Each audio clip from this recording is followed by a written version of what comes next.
as we get ready here for Kevin Jones and John Morawski. For Jones, a repeat trip to the Players' Championship, and he's making the most of it here, off to a great start. And for Morawski, his first time here, a player who did a lot of work on the IQs, does have a couple Open Series top 8s. And we'll be underway here in just a moment.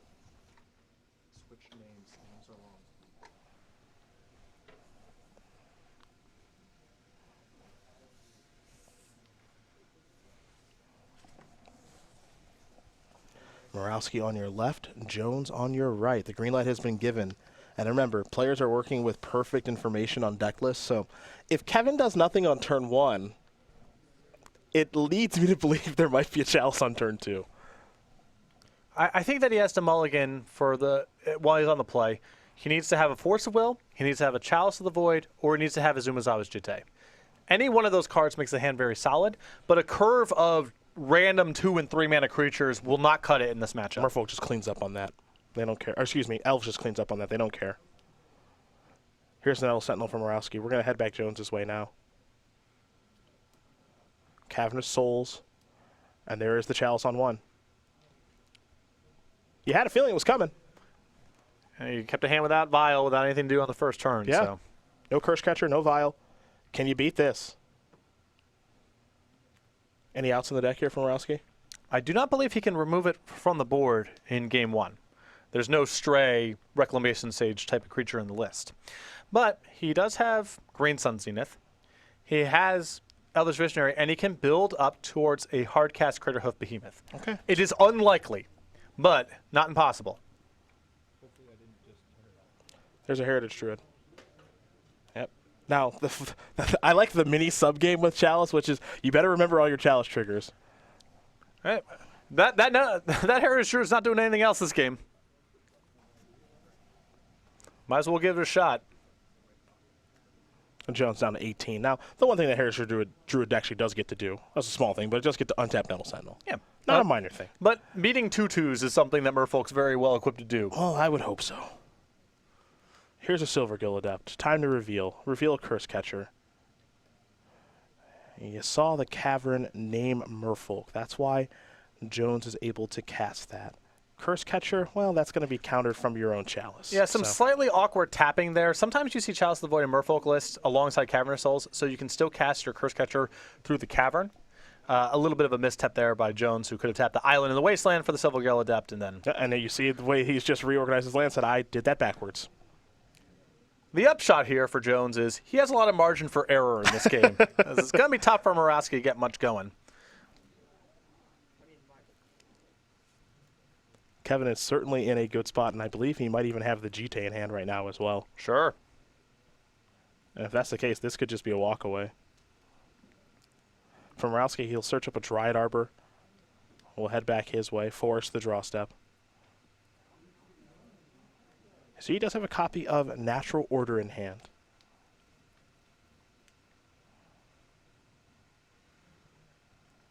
But with Chalice on 1, without access to Wirewood Symbiote, he has no workarounds for Jitte. If it connects once, that's probably the game.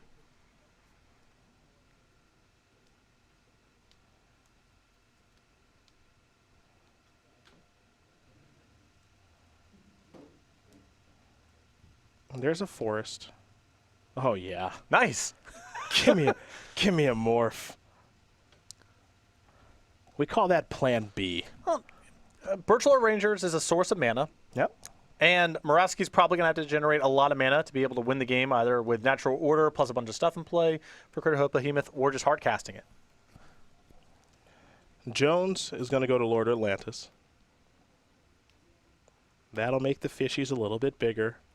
Silvergill Adept looking to swim in the red zone. It'll be a 3/2 as it attacks. And that 3 damage will be dealt. What's interesting here is I think how Kevin is going to use his Wasteland. You know, is he going to use it on Dryad Arbor? Is he going to use it on Bio? Is he going to use it at all because he's trying to work his way towards Zumazawa's Jitte plus equip in one turn? So Jones has a Force of Will in hand, which means he can answer a Craterhoof Behemoth or a Natural Order. He can answer a big play. Jones really wants to get to 4 mana because he can put Jitte on a creature, probably win the game on the spot if that happens. So I think what he wants to do with his Wasteland is just save it as mana number 4. In the event that Morawski makes a large play, especially one powered by Gaia's Cradle, maybe you'll see him make a move on the Wasteland to get rid of that. But for the time being, Morawski isn't really threatening anything major because Jones has the Force of Will in hand, and Jones's mana is a lot more valuable to him than denying Morawski his mana.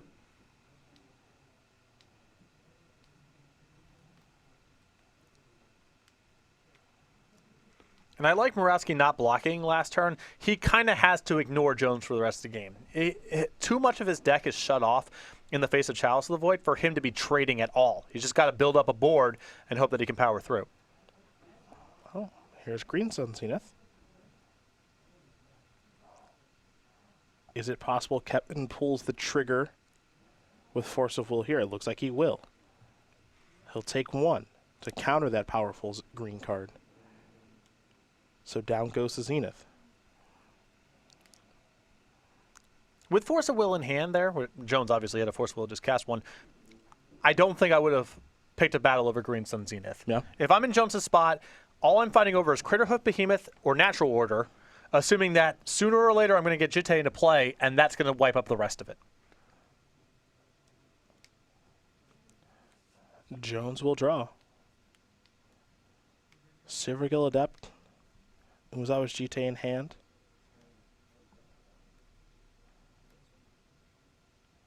And he might be going towards Phantasmal Image here. He'll go towards the Jitte. Remember, 1 of it in his main deck this weekend. And now he's going to Wasteland, take care of the Dryad Arbor. And trying to put Morawski on kill me or bust. Yep. You have 1 turn to do it. He could have tried to do everything in 1 turn by Phantasmal Image on my Silvergill Adept and try to find land number 4 and do everything in 1 turn. But Jones now, especially with the Force of Will on the Green Sun Zenith last turn, is daring Morawski to win the game this turn. Otherwise, Morawski won't be able to get back in. There's a Dryad Arbor.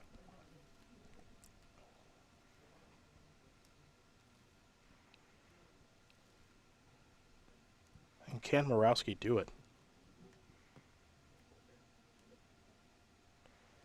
He'll draw a card here. Glimpse of Nature? Not you. You don't help. That Cradle does, though.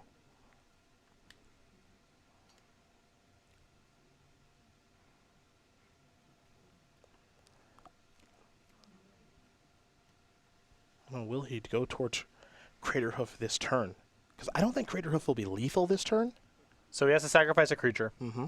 That puts him down to 2 creatures in play, then Critterhoof Behemoth comes into play. So 3 times 3 is 9. Plus the power that's in play, he is short. Yep, there's Cradle. Now here's Natural Order. That'll resolve. Well, hold up. He's got 9 off the trigger, and then 9 in play. So this is 18 coming across, so Jones at least has to block something.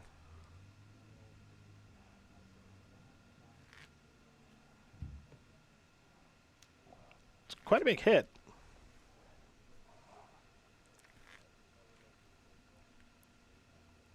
And it is all trample damage, too. Jones may have to double block here to get the Craterhoof off the table. Oh, no, he can't even do that. He can't do that. The hoof's way too big. Yeah. But he can put a block in front of one of the 2/2s, because those are only 5/5s right now. Correct. So he can double block and get him off the table. He has to lose his entire board to do that. I don't know if that's a game-winning play. Yeah, but the alternative is chump, put Jitte on something, and still die on the crackback. I don't like the alternative. And this is why, if I was Jones, I would not have fought over the Green Sun Zenith a couple turns ago. Because I think this is Morawski's only path to win, and it looks like he might be able to steal this one here. Well, there's your double block. And I like Morawski trying to play the Wirewood Symbiote before combat. Oh, because of course. If Jones misses the trigger, it's lethal. Yeah. Jones is going to fall down quite a bit here. He's going to fall down to 3. Kevin will draw. Can he get back in this game somehow? There's an island. Phantasmal Image might be a way to do it. So Phantasmal Image, you copy the Crater Hoof Behemoth. You can trade off. Next turn you go to 1. You have a Silver Gill Adept in your hand. If you can cast it next turn or some other creature, you trade again, hope the Chalice locks out everything else, and you can try to stabilize. Morawski will draw. Another Crater Hoof. No good. Nope. that's not it. Come check back in about 8 turns. We can talk about that one.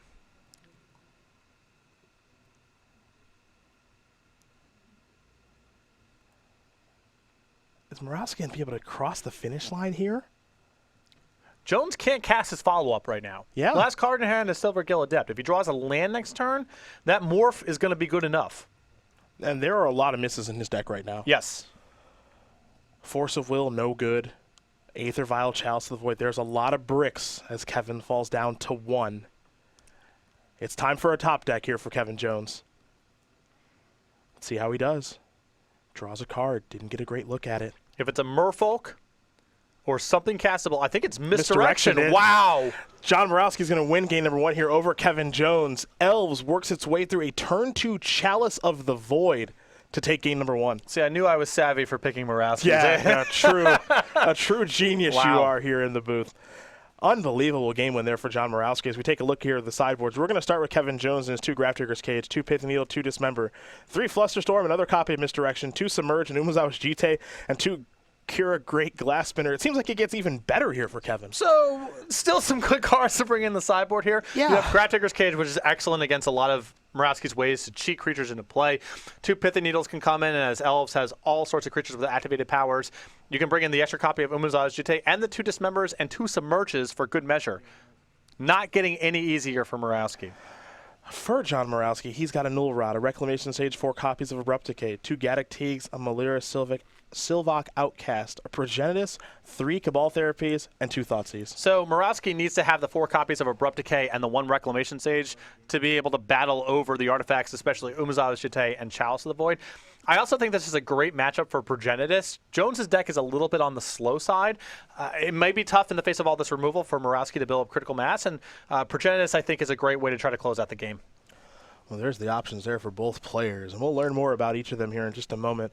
But we will talk about SCG Game Night right now, the very popular promotion where in December you can get the reindeer, and for 2016 we got some more cool stuff on the way. You can head over to StarCityGames.com/Game Night for more information. Contact your Star City Games in-store play representative for more information as well. Every month, we generate new pins and tokens that we send to the stores that sign up for Game Night. Stores can then run Game Night any day of the week that they want. Just get players in the store for some fun and friendly magic. This is a December kit you're playing for right now. We have the next 2 kits announced. January, we have Grizzly Brand. And February, Magus of the Moo. So head over to StarCityGames.com/Game Night. Find the Game Night closest to you. If you're a store, you want to get this in your store, contact your Star City Games in-store play representative. And Canadian store owners, we've changed the shipping rates. We're now just charging U.S. domestic to send these kits to Canada. So if you have not signed up for Game Night in the past because of the shipping rates, contact your Star City Games in-store play representative. Game number 2 about to be on the way here between John Morawski and Kevin Jones. A heck of a first start. And we learn more about Kevin Jones now. A player we saw at the Players' Championship last year, wanted to get back this year, and he certainly did it to the 28-year-old from Kingstown, New York, our Season 2 point champion. 8 Open Series top 8s, 1 victory for him. One I'll never forget where he really put Jeskai kind of on the map in Standard last year. Yeah, he was way ahead of the curve for the build that he had at the Open in New Jersey to kick off Khans of Tarkir Standard, and has never really looked back. Loves playing with Mantis Rider and has played it for now over a year. Yeah. We haven't seen him play in other formats, I don't think. I don't think he's dialed that one up in Modern just yet. It's, Lightning Bolt's pretty popular. I don't know if it's the most Mantis Rider-friendly format, but hey, we're going to get to see in a round or 2. We will. We will. And I've said a couple times here this weekend, but I really like Kevin's deck choice this weekend. That first game looks like it got away from him a little bit there in this matchup, but it's very clear what he's trying to beat coming in. And I think when you have a metagame of 16 players you can kind of put on decks, you build your deck a different kind of way than you normally would. Absolutely. You aren't spending your sideboard slots on a one-of for this kind of fringe matchup. You're trying to do your best to predict what the field is going to look like and have loaded sideboards for it. And you can see Kevin's sideboard, he is definitely gunning for green decks. I mean, there's a lot of creature removal, 2 copies of Submerge, an extra copy of Umezawa's Jite. He's definitely being precise in the decks he's trying to attack. The question is, with that force of will and the Green Sun Zenith, is what was he afraid of from Morawski's deck? I mean, Wireward Symbiote is a concern if you're playing GT. I guess, but even then, over a long term, Morawski's deck just doesn't have a lot left in it. Maybe it had something to do with the Scavenging Ooze. He was worried that Scavenging Ooze would get large enough where he wouldn't be able to muster attacks with the Umezawa's Jitte. But like I said, if I was in Jones' spot, I would have let that go. That Force of Will would have only been for Craterhoof, Behemoth, or Natural Order. Looks like Morawski's going to very quickly take a mulligan. For Jones, he was in Group A, took down Rudy Briscoe, took down Jacob Wilson before losing to Brad Nelson last round. Nelson, of course, the defending champion here, looking to go back-to-back if he can. And it looks like his deck selection legacy, one that definitely took me by surprise, certainly worked. Death and Taxes. Brad said they were working on that deck for about 3 weeks. Jeez. Told me yesterday they played in some Magic Online events, a daily, an 8-person event, good competition, went 8-0. Felt very good about their list. Well, Morawski keeps 6 cards here. Well, that look doesn't really engender a lot of confidence.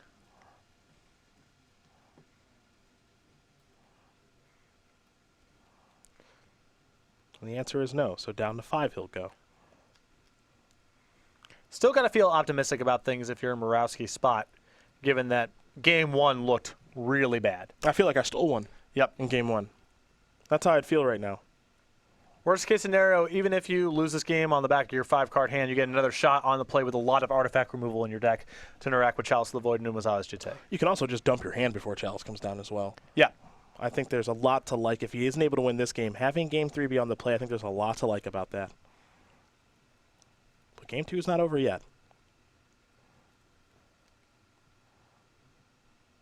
Morawski going to keep. Looks like he'll scry the top card to the top, and we're underway here. And Jones will start off with an Aether Vial. Quern Ranger, the draw here from Morawski. He'll play a Bayou, play that Ranger, pass the turn back. And you see Natural Order in hand. Even on 5 cards, this can be a very fast win for Morawski if he's brought in the Progenitus, which I assume he has. Jones's deck does not interact with that card very well. Submerge was the draw for Jones. You know, because it has protection from everything. Yeah. Pretty hard to interact with. That's the thing there. Quern Ranger is going to bounce the Bayou. With the Cavern play from last game, with that Wasteland, with the Force of Will, which is at least in questionable territory, this has not been the sharpest set of games thus far from Jones. There's a Windswept Heath.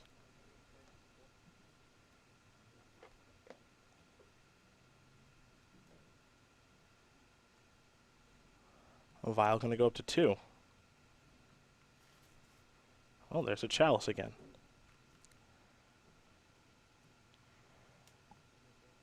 He'll play Cavern.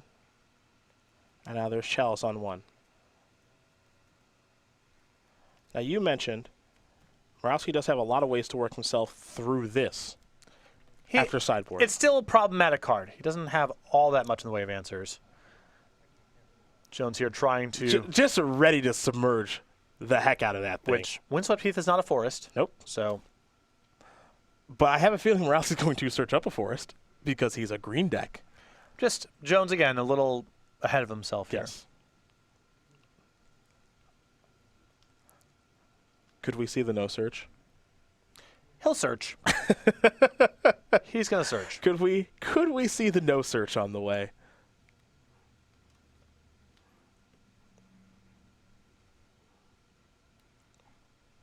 It'll be some type of forest, that's for sure. Basic forest. I mean, Kevin feels like he's priced in now to submerging. Yeah, the hands tipped a little bit. You think so? Maybe giving away a little information. Yeah, you're probably not going to be able to trap him with it at this point. So Quern Ranger, that'll be the draw step for Morawski. And I think Kevin would like it that way anyway because he has a Chalice on 1. There's a Bayou, and here's an Elvish Visionary. That'll trigger. Draw a card.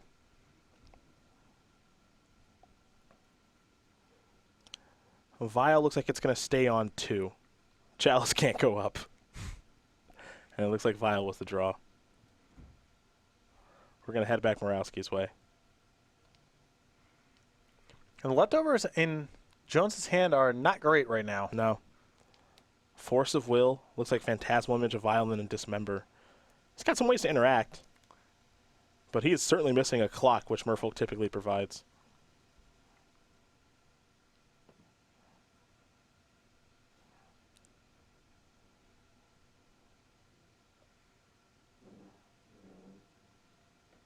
Question now is Morawski willing to attack? If Jones's hand is soft and all reactive, the points do matter. And Jones didn't violate anything last turn. But what's 1 point worth against potentially getting swallowed up in combat if Jones has drawn one of his 2-mana creatures or was just slow rolling one the previous turn?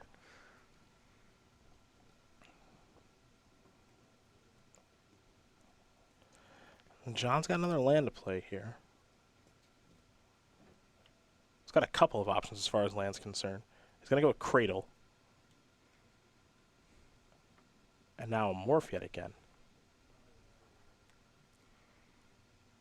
Old Birchlore. And if Morawski is not attacking, to me this signifies that his plan this game is to go to Progenitus. Because he's not concerned about getting in a couple points of damage here or there at the risk of losing a creature inside of combat. There's Silvergill Adept. That'll draw Jones a card. It's an island.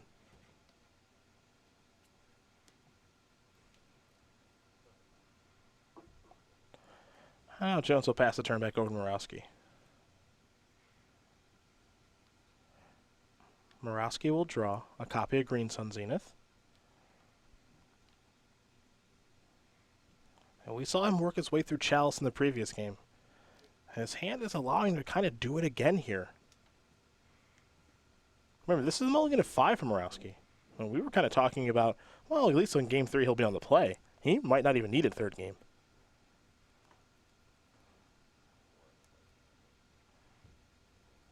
I mean, Jones has also, with the Wasteland play that didn't really produce anything, and the fact that he's drawn another Aether Vial to pair with the Chalice that he has on one, Jones is on a mulligan of 5 of his own.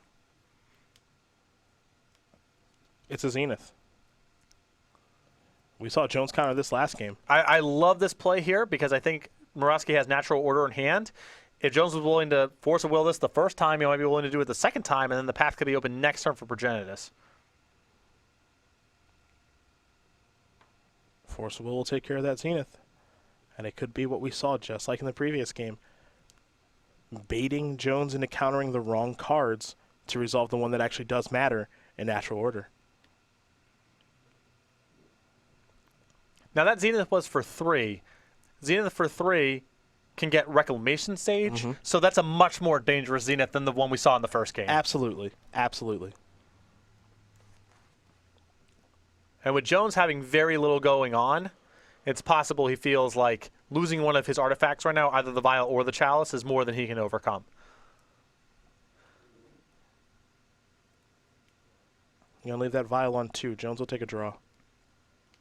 Looks like he picked up a copy of Phantasmal Image.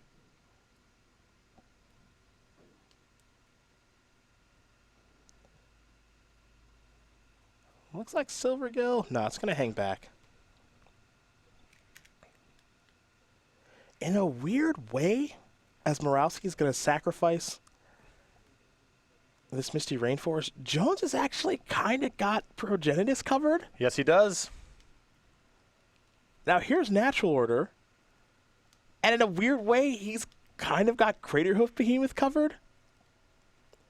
Because with the trigger on the stack, he can dismember it. So he would fall down to 14. You know, there's a couple of different things that can happen here, obviously. And we'll see what Morawski's going to search up first. And he's searching through his deck very fast. He's going to go with Craterhoof Behemoth.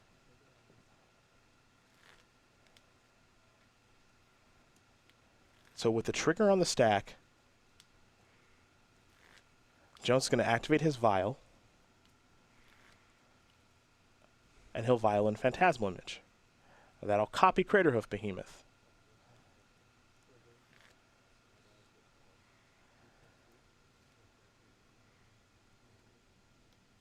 And now, if I'm Kevin, I love a Dismember here with this on the stack as well. That'll clean that out. It's a 5/5. Kevin will have to take 4 to cast it. Its converted mana cost is 3, so Chalice doesn't get in the way. And now I don't even think the attacks are okay at best. It's still probably worth it to send in, because it's certainly not getting better next turn. Sure. Although it's only a pump for 3, and now Jones has a 5/5 facing down several 4/4s, so Jones gets 1 block on the house basically. Morawski may not be able to send in at this point. And now we get back in the situation where Morawski has a lot of bad draws. He has 2 1-mana spells in his hand right now.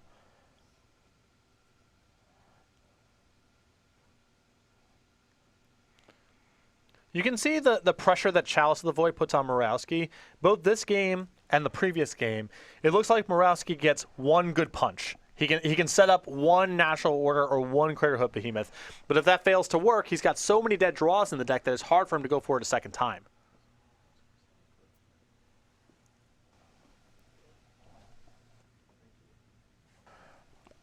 Yeah, I don't think that John can send in. Yep. I think he just has to pass the turn back and maybe try to reassemble. He doesn't get Jones low enough or makes enough inroads on the board for an attack to be okay. There's a Mutavault. Worth noting that the Phantasmal Image is a Craterhoof Behemoth, so it's a 5/5. Just the biggest thing on the battlefield, too. He could just start sending in with this right now, and I think that's what we're going to see him do. Get to work here. Morawski's going to take that 5 fall down to 12.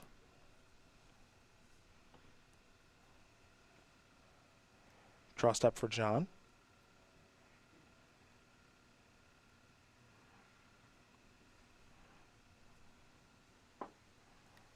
See the Nettle Sentinel, the Quirion Ranger in hand. Can't really cast those. Reclamation Sage, not a bad draw. It's not bad. I don't know exactly how Morawski sideboarded, but if he Reclamation Sages the Chalice, he at least draws to Glimpse. Now, Glimpse might have been cut because of the Chalice of the Voids, and just because he's bringing in reactive cards, so he's losing critical mass on some of his creatures. But Reclamation Sage is a great draw. He's going to use the Cradle to cast this. That'll come in. Yeah, Chalice down. No more of this.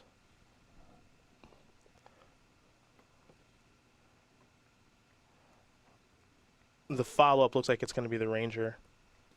And now Morawski's starting to build a board. And what gets really tough here for Jones is that, okay, the 5/5 is checked now, because Quirion Ranger can just pick up the Dryad Arbor anytime that thing attacks. And that means GT's checked as well. Mm-hmm. And so now things get really tough for Kevin. I think in this situation, Kevin's best draw just might be, and a smart play there by John, using Quirion Ranger to target the Phantasmal Image. Kevin's best draw might be True Nemesis into GT. I think we might be working ourselves into that kind of territory here.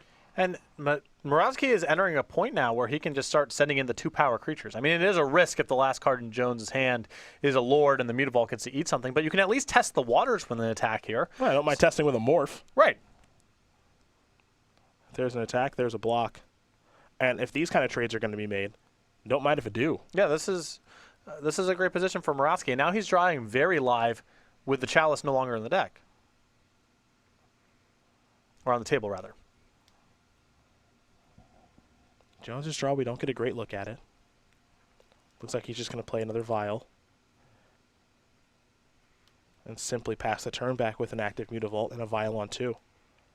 I think Kevin's in a lot of trouble here. Well, with Green Sun Zenith, that's the pickup. It's gotten a lot worse. Yeah, we could be going to wire with Symbiote territory now. John's counting the amount of mana he has access to. This could get really ugly. Yeah, he just might be counting for a second Craterhoof. Yeah.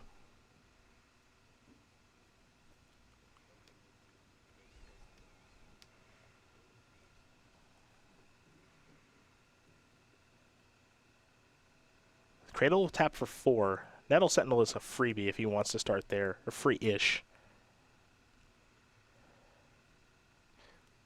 Gets a free land drop for it, too. Yeah, I think he might just be going for broke, like you mentioned. There's Zenith. Yeah, this Zenith is for 8. And there's Craterhoof Behemoth. And that's going to do it. Jonathan Morawski's going to win this match here over Kevin Jones.